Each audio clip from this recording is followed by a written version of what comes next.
Hello, my name is Mike Hurst from Highlandsville Farm. Today we have in front of us a Japanese weeping maple, and I'm going to tell you how to water and how to fertilize it. When we fertilize our plants, we usually fertilize them about once or twice a year. The first time is just to make sure that it's the right color, and the second time is for next year's growth. The reason that we are concerned about fertilizing for next year's growth is that the Japanese maple is considered to be a determinate plant. A determinate plant means that each and every year that when it grows out, there's a determinate amount of leaves and stem that can be formed. And that the determined amount of leaves and stem formed is determined by last year's growing season. If the growing season from last year was a good growing season, the plant makes many new leaves and stem parts for the next year. And those new leaves and stem are stored in the bud. So when the bud forms, it's very important that it has enough water and enough fertilizer in the system of the plant to make lots of new parts for next year. When we fertilize for next year, we usually fertilize in about early August. That way that the fertilizer can get into the soil and get into the plant system. Because in about late August and into the fall time is when the buds start to form. And when we use fertilizer, we use a soda-release fertilizer called Osmocote, and we just do a broadcast fertilizer just on the top of the plant on the surface. We don't ever put any fertilizer injections or any of the liquid type in, we just use the granulated form that slowly releases over time. Usually, Osmocote comes in different colors for different years, and we can see here we have some green and we have some white. The green stuff's from this year, the white stuff's from the other year. That way we know if we fertilized it or not. And when we fertilize, this is just an example of some Osmocote, we just pour it in our hand and we just do a light broadcast just over the top. Kind of like that, just making sure that there's enough fertilizer on there for it to last most of the year. Well, Osmocote comes in different kinds. You have to read a label for how long each one lasts and for the strength. The other topic we're going to talk about is how to water these guys one after you plant them.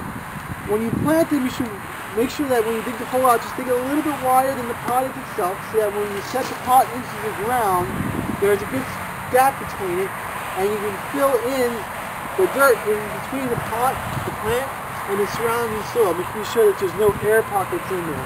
You don't want to compact the soil around. You just want to use your shovel to work the soil into the ground, getting rid of all the air pockets.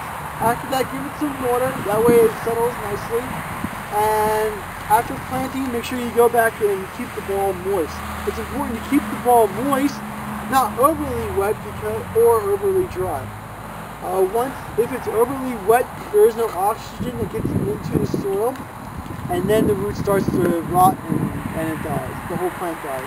If it's too dry, the roots no longer grow and the plant wilts, and roots don't have cuticles on them, so once they dry out, they're toasted. So just make sure that keep it moist, and the plant should do fine. If you have any questions about the Japanese maple, just give us a call at 215-651-8329. Thank you. This is Nandina. Give us a call, 215-651-8329. We have plenty of them here. Real nice evergreen. Only gets to be about 5-6 feet. These are nice heavy plants. We're here at Highland Hill Farm on Route 313, and these are our real nice looking burning bush, Euonymus alatus compacta. These are about 4 foot high, 4 to 5 foot high, and they're a heavy plant here. They're in a 22-inch ball.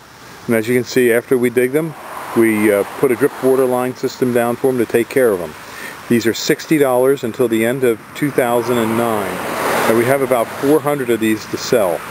And you're welcome to come out to the farm and take a look at them. We're located on Route 313 in Fountainville, PA. These can take a little bit of shade. They are considered an invasive plant. So, you know, just to let you know, in some areas you wouldn't be able to have these, like in New England states, it's not legal to grow this plant. But it's okay in Pennsylvania, as far as I know, New Jersey and other local states. So just give us a call at 215-651-8329. This is a real nice looking bush, is it not? This is the burning bush. Thank you. This is a block of witch hazel vernalis.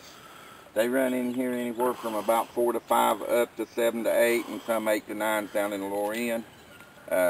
Beautiful heavy block. Very nice plant. Good native tree.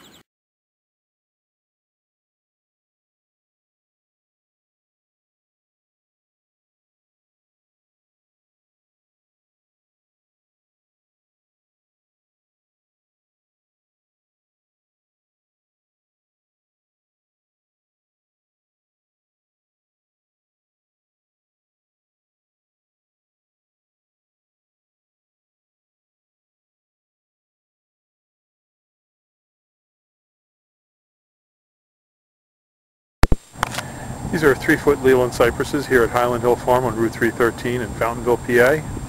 We deliver and plant these up and down the East Coast. We sell thousands of Leland cypresses and green giant arborvitaes each year. These are our 3-foot Leland cypresses. Next to it are our 4-foot. And over here are some green giant arborvitaes. And we have thousands of trees, plants, and shrubs for you, as well as lots of landscaping stone and other materials.